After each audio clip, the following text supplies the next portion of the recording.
اهلا بيك.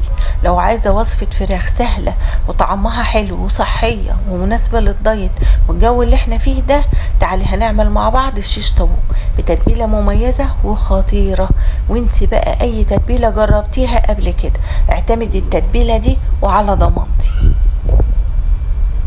هنقدم الشيش طاووق بتاعنا مع الرز هيبقى حلو، هنقدمه مع العيش برضه هيبقى حلو. الوصفة بتاعتنا دي حلوة في كل احوالها. شايفة الشيش بتاعنا لونه يجنن وطعمه تحفة. عشان نعمل بقى وصفتنا دي هتحتاجي الاوراق من الفراخ او صدور الفراخ، او تعملي زي ما انا عملت كده. انا هنا استخدمت الفرخة كاملة، جبت فرخة كاملة مخلية، هعمل الصدور والوراك بتاعتها. هتاخدي كده اول صدر هتقطعيه كده ل3 أو 4 بالطول حسب حجم الصدر بتاعي. يعني لو كبير هنقطعه 4 بالطول، لو صغير هتقطعيه ل3. بعد كده هتاخديها تقطعيها كده لقطع صغيرة او لمكعبات، ولا هي كبيرة ولا هي صغيرة. شايفة بالحجم ده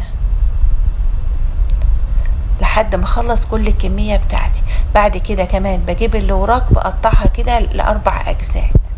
هتبل بقى بمعلقة كبيرة من الثوم البودر، معلقة من البصل البودر، نص معلقة من توابل الفراخ، نص معلقة من الفلفل الأسود، نص معلقة من البابريكا المدخنة، ونص معلقة من الملح.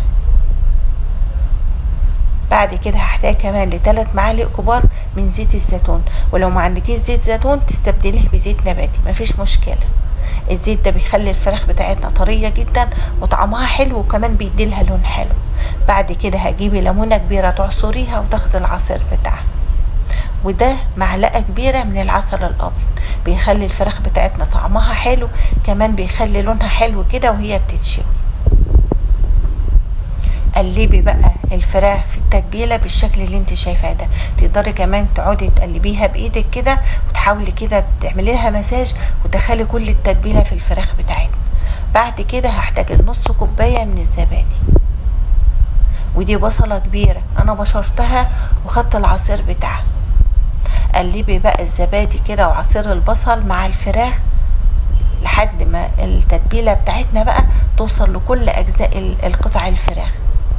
غطيتها بقى ودخلتها على التلاجة، قعدتها ليلة كاملة لتاني يوم. ولو انت بقى مستعجلة عليها تقدري تسيبيها كده في التتبيلة 2-3 بس هي كل ما قعدت في التتبيلة اكتر طعمها طبعا هيبقى احلى. كده بعد ما خرجتها من التلاجة تقدري بقى تستخدمي اي نوع خضار انت بتحبيه. اي خضار حابة تشويه مع الشيش بتاعنا حطيه، فلفل الوان، طماطم، بصل، مشروم. بعد كده هتجيبي الشيش بتاعنا ده طبعا اللي انت نقعاه شوية في المية عشان ما يتحرقش منك في الفرن. بعد كده هحط واحدة كده من الطماطم واحط قطع الفراخ بتاعتنا. انا هحط كده حوالي 5 قطع من الفراخ. لو قطعة الفراخ بتاعتك بقى مفرطحة شوية كده او كبيرة اللي هي زي بتاعة الوراك تقدري تتنيها كده قبل ما تدخليها. وبعدين حطيت واحدة تانية من الطماطم. هنا حطيت واحدة من البصل، انا منقية اصغر بصلات عندي.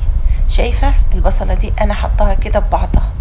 هحط برضو كام واحدة كده من الفراخ بتاعتنا، وبعدين حطيت لها واحدة كده من الطماطم لحد بقى ما تخلصي كل كمية الفراخ بتاعتك. عندك بقى طريقتين للتسوية، ممكن تحطيها على شبكة كده وتحتها صينية وتحط كوباية من المية المغلية في الصينية من تحت، وده عشان يحافظ لك كده على رطوبة الفراخ وتفضل الفراخ بتاعتك طرية وما تنشفش منك في الفرن. هتدخليها الفرن بقى على اعلى درجة حرارة عندك من 200 كده ل 250. هتقعد على الناحية دي شوية، بعدين تقلبيها على الناحية التانية كمان شوية، بعدين تولعي الشواية وتمسحيها كده بمسحة من الزيت لحد ما تاخد اللون الجميل ده.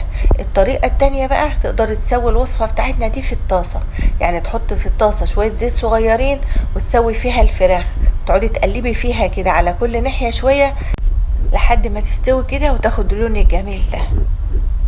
لو انت بقى لسه لحد دلوقتي ما عملتليش لايك، بسرعة اعملي لي لايك على الفيديو، ولو ما اشتركتيش في قناة اشتركي. بس كده خلصنا الوصفة بتاعتنا. اتمنى بجد الوصفة تكون عجبتكم، اتمنى تجربوها.